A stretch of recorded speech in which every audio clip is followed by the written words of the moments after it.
আসসালামু আলাইকুম guys, welcome back to my another new blog.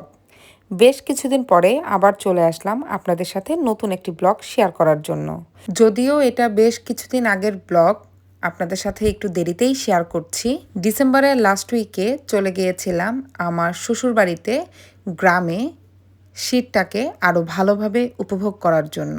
সুস্থভাবেই বাসা থেকে বেরিয়েছিলাম, বাট খুব ভোরে বের হওয়ার কারণে আমার গলার বেহাল অবস্থা হয়ে গিয়েছিল। কেমন লাগতেছে লং জার্নি? কোথায় যাচ্ছি আমরা?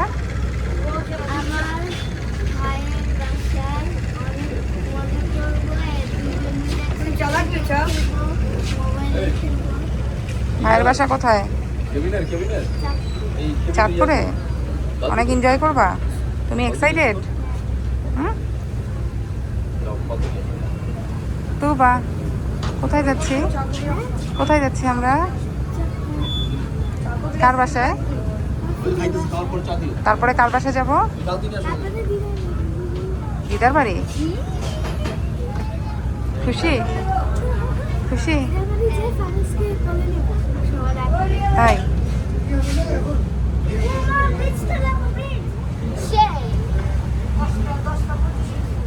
শুনতেই পেলেন, আমরা প্রথমে যাচ্ছি চাঁদপুরে আমার মেজো জায়ের বাসায়, দেন যাব আমার শ্বশুর বাড়িতে। এটা ছিল আমাদের কেবিন।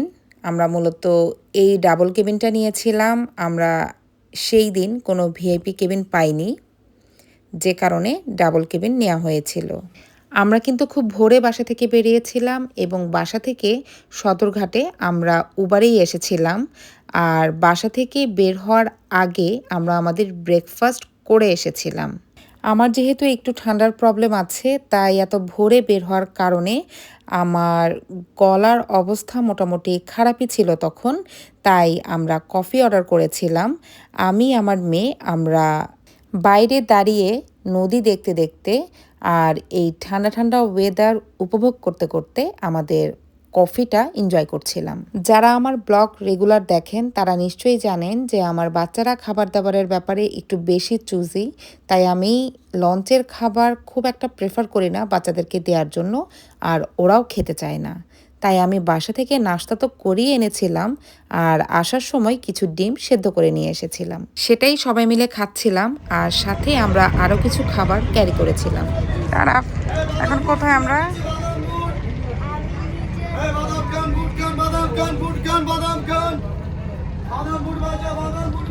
আমরা এখন মুন্সিগঞ্জে। আমরা এখন মুন্সিগঞ্জ, এরপরে হচ্ছে চাঁদপুর। এখান থেকে 1 ঘন্টা 1.5 ঘন্টার মতো লাগবে।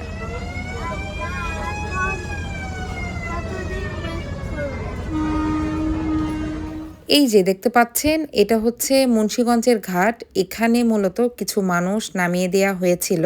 এরপরে লঞ্চ যাবে সরাসরি চাঁদপুরে। আর আমরা কিছু চিপস নিয়ে নিয়েছিলাম। আসলে লঞ্চে খুব একটা খাবারের ভেরিয়েশনস থাকে না, তাই আমরা পটেটো কেকার্সে নিয়ে নিয়েছিলাম। এই যে দেখতে পাচ্ছেন, ওই দিকটায় কিছুই দেখা যাচ্ছে না। প্রচণ্ড কুয়াশা ছিল সেই দিন, বাতাসও ছিল। আমি কিছু ফ্রুটসও ক্যারি করেছিলাম সাথে, তার মধ্যে কলাও ছিল। বাচ্চাদেরকে নিয়ে আমরা সবাই কলা খেয়ে নিচ্ছিলাম। আসলে জার্নি পথে একটু পরপর টুকটাক না খেলে সময় কাটতে চায় না। দেন চলে গেলাম বারান্দায়। প্রচণ্ড ঘুম আসছিল, যেহেতু জার্নি করব, রাতে খুব একটা ঘুম হয়নি। তবে বারান্দায় বসে এই ওয়েদার এনজয় করতেও খুব ভালো লাগছিল, তাই চেয়ার নিয়ে এখানেই বসেছিলাম।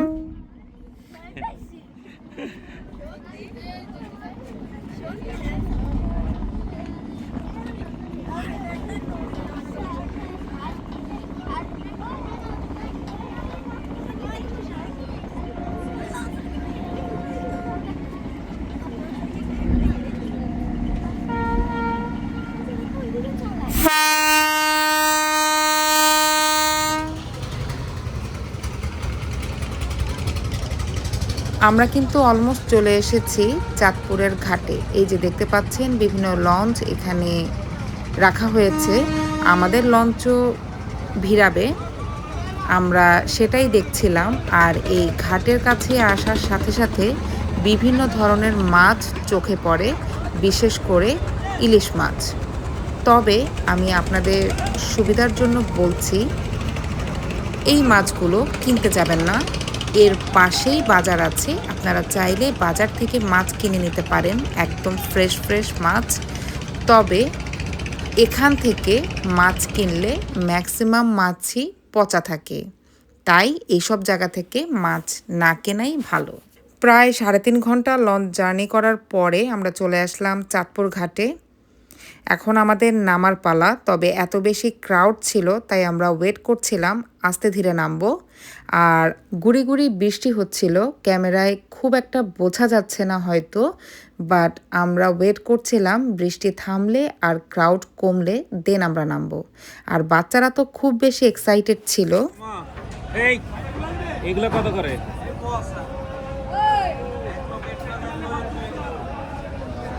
কত বলে? এই এগুলো কত করে?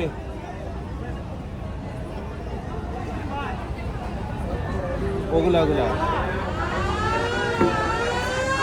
কত করে এগুলো? কত? এই চারটা কেজি কত করে? ওরা ঠিক আছে কেজি বিক্রি করে। আরো চলে আসছো?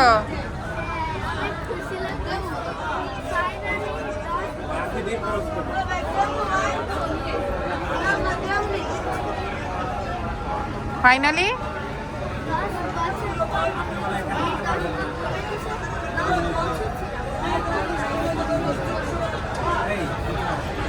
বৃষ্টি হচ্ছে, দেখছো?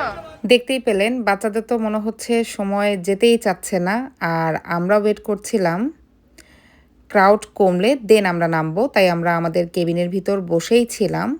আমাদের সাথে আরও জার্নি করেছিল আমার ননাস আর হচ্ছে ভাগিনা, ওরাও আমাদের সাথে ঢাকা থেকে চাঁদপুর গিয়েছিল। দেন চলে আসলাম আমার জায়ের বাসায়। আমার জায়ের বাসা মূলত লঞ্চঘাট থেকে খুবই কাছে, তাই খুব একটা সময় লাগেনি আসতে। দেন আসার পরপরই আমার যা আমাদেরকে খাবার সার্ভ করে দিয়েছিল, খুবই মজার মজার খাবার রান্না করেছিল। আর তাদের ছাদে চলে আসলাম, তাদের ছাদ বাগান দেখতে। এখান থেকে কাঁচা মরিচ ছিঁড়ে নিচ্ছিলাম। এই মরিচগুলো দেখতে সাদা হলেও প্রচণ্ড ঝাল ছিল এবং ঘ্রাণ অনেকটা বোম্বে মরিচের মতোই ছিল। আসলে আমি এখানে আসার পরে এত বেশি আড্ডা সাড্ডা এবং গল্প স্বল্পে ব্যস্ত ছিলাম, তাছাড়া আমার গলার অবস্থাও বেহাল ছিল। সব কিছু মিলিয়ে ডিটেলসে খুব একটা আমি ভিডিও করিনি, ছোট ছোট ক্লিপ নিয়েছিলাম, সেগুলো একসাথে করেই আপনাদের সাথে একটা ব্লগ শেয়ার করছি। আমাদের ভাতিজি, আমার হাজবেন্ড আর আমি মিলে বেরিয়েছিলাম। আমরা আমার জায়ের বাসার জন্য কিছু দই মিষ্টি নিয়েছিলাম, দেন চলে এসেছিলাম নদীর পাড়ে। আমরা ফুচকা নিয়েছিলাম। রাতে খাওয়া দাওয়া করার পরে বাসায় গিয়ে আমরা ডিনার করে ঘুমিয়ে পড়েছিলাম। সকালে উঠে খুব গল্প স্বল্প নাস্তা চা কফি সব একসাথে খাওয়া দাওয়া করে বিদায় নিয়ে চলে যাচ্ছিলাম আমার শ্বশুর বাড়িতে। আমার শ্বশুরবাড়িতে যাওয়ার পরে আমরা রেস্ট করে লাঞ্চ করলাম। দেন সন্ধ্যায় এই যে খেজুরের রস খাচ্ছিলাম, প্রচণ্ড মিষ্টি ছিল এবং আমার কিন্তু কাঁচা খেজুরের রস খেতে খুবই ভালো লাগে। যদিও একটু ভয়ে ভয়ে খাচ্ছিলাম, খাওয়া উচিত না, আপনারা কিন্তু খাবেন না, বাট আমি দেখে লোভ সামলাতে পারিনি, আমি খেয়ে নিয়েছিলাম। দেন পরের দিন সকালে ঘুম থেকে উঠে নাস্তা টাস্তা করলাম, দুপুরে লাঞ্চ করলাম, খুব আড্ডা সাড্ডা দিচ্ছিলাম। এভাবেই আমাদের সময় কেটে যাচ্ছিল। ওই যে বললাম না যে গল্পে স্বল্পে এত বেশি ব্যস্ত ছিলাম যে খুব একটা ভিডিও করা হয়নি।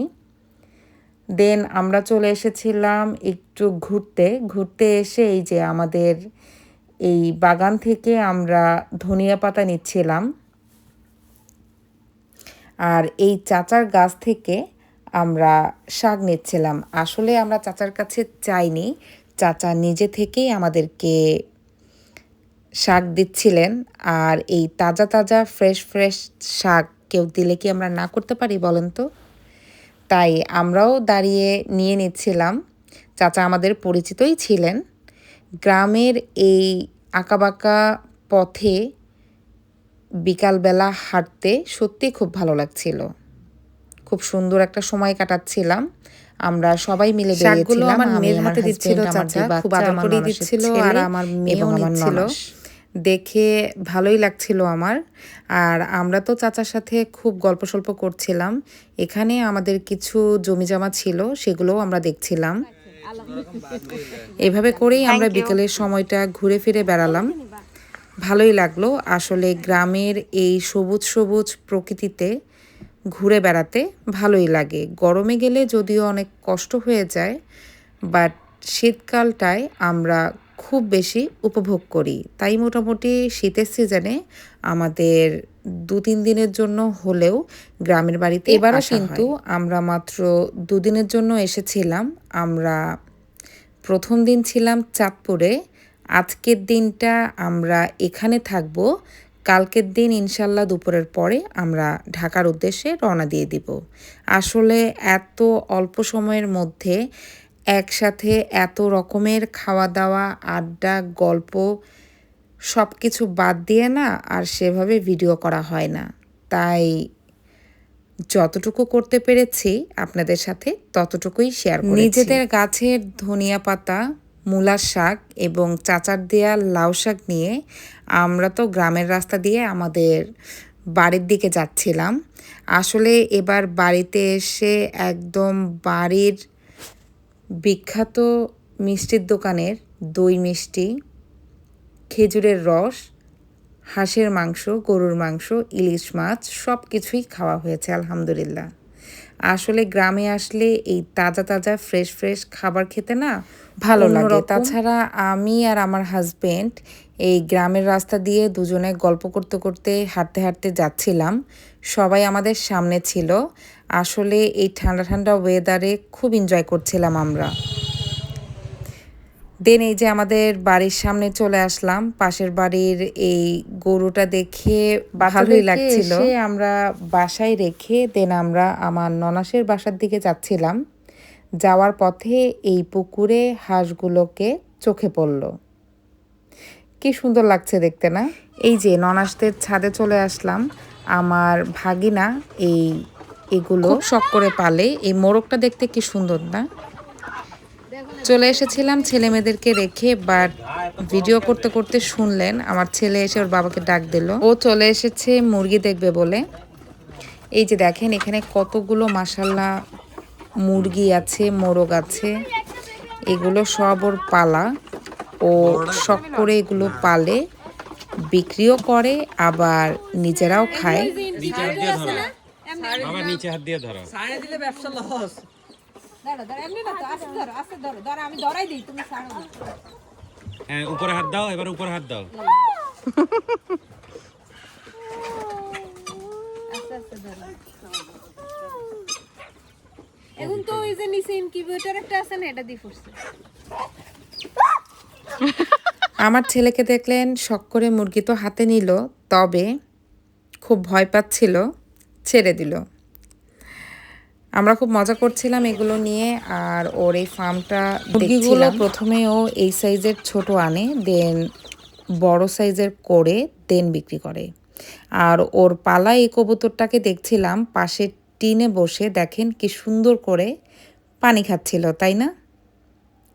আমি অনেকটা সময় দাঁড়িয়ে এটা দেখছিলাম। দেন এই যে ওর পালা মুরগির এই ডিমগুলো আমরা নিয়ে এসেছিলাম। সেখান থেকে বাসায় গিয়ে আমরা সন্ধ্যায় নাস্তা করেছিলাম, রাতে ডিনার করেছিলাম। তারপরে পরের দিন আমরা দুপুরের লাঞ্চের পরে আমাদের এই গাড়ি এসেছিল, আমরা ঢাকার উদ্দেশ্যে রওনা দিয়ে দিয়েছিলাম। কুমিল্লায় এসে আমরা প্রতিবারই এই গ্যাস পাম্পে নামি। যারা মোটামুটি আমার ব্লগগুলো দেখেন তারা এতদিনে নিশ্চয়ই জানেন এখানে মূলত বিভিন্ন রকমের টেস্টি ফুড পাওয়া যায়, তাই এখানেই আমাদের নামা হয়। আমাদের গাড়ি গ্যাস নিয়ে নিচ্ছিল আর আমরা চলে এসেছিলাম একটু ফ্রেশ হয়ে টুকটাক খাবো সেই উদ্দেশ্যে। এখানে মূলত আপনারা ফাস্টফুড আইটেম থেকে শুরু করে বিভিন্ন ধরনের chocolates item, chips item, biscuits item, তারপরে বিভিন্ন রকমের বাদাম, কোল্ড ড্রিঙ্কস, দই সব কিছু এখানে অ্যাভেলেবেল পেয়ে যাবেন। এবং এদের খাবার যথেষ্ট ফ্রেশ এবং টেস্টি। আমি এর আগে বহুবার এদের এখানে নেমেছি। আসলে এখানে কোনো বাস থামায় না। এখানে যারা মোটামুটি গাড়ি নিয়ে আসা যাওয়া করে তারা চাইলে এখানে কিছুটা সময়ের জন্য নেমে টুকটাক স্ন্যাক্স খেয়ে নিতে পারবে। তাছাড়া রেস্টুরেন্টের ভিতরের পরিবেশ অনেক সুন্দর এবং পরিষ্কার পরিচ্ছন্ন, তাই এখানে নামতেই আমরা বেশি স্বাচ্ছন্দ্য বোধ করি। আমরা মূলত প্রথমে এখানে বসার সিট পাইনি, তাই আমরা শর্মা আর চিকেন বান অর্ডার করে দিয়েছিলাম এবং আমাদের খাবারগুলো আমরা দাঁড়িয়েই খাচ্ছিলাম। যেহেতু বসার জায়গা ছিল না, তাই পরবর্তীতে আমরা একটা টেবিল খালি পেয়ে গিয়েছিলাম। দেন আমরা বসে কিছু মিষ্টি আইটেম নিয়ে নিয়েছিলাম। এখানে ছিল গুড়ের ছানা, রসগোল্লা এবং লাড্ডু। প্রত্যেকটা মিষ্টি অনেক বেশি টেস্টি ছিল। দেন আমরা কফি নিয়ে নিয়েছিলাম। লাস্ট অফ অল ছেলের পছন্দের প্রিঙ্গেলস কিনে দিয়েছিলাম ছেলেকে, তাই সে অনেক বেশি খুশি ছিল। রেস্টুরেন্টের বাইরের এই সুন্দর ডেকোরেশন এর আগেও আমি আপনাদের সাথে শেয়ার করেছি, তারপরও আরেকবার শেয়ার করছি। দেন আমরা আমাদের গাড়িতে উঠে পড়েছিলাম। বেশ কিছুক্ষণ জার্নি করার পরে আরেকটা জায়গায় আমরা নেমে পড়েছিলাম গরম গরম চা খাবো তাই। আসলে আমার একটু বেশি ঠান্ডার প্রবলেম আছে, তাই মূলত চা খাওয়া। আসলে আমি কিন্তু চা খান না। দেন এই যে আমরা বাচ্চাদেরকে নিয়ে এখানে দাঁড়িয়ে চিপস খাচ্ছিলাম আর চা আমাদের এনজয় করছিলাম। দেন আমরা বেশ কিছুক্ষণ এখানে টাইম স্পেন্ড করার পরে আবারও গাড়িতে উঠে পড়েছিলাম আমাদের গন্তব্যে পৌঁছানোর জন্য। আসলে এইরকম ব্রেক নিয়ে নিয়ে জার্নি করলে খুব একটা কষ্ট হয় না জার্নি পথে। তাছাড়া আমার সাথে যেহেতু বাচ্চারা ছিল, তাই আমি চাচ্ছিলাম ওদের জার্নিটা যেন ফ্লেক্সিবল হয়। যাবেন? কি খাচ্ছ তোবা? Chicken fry yummy.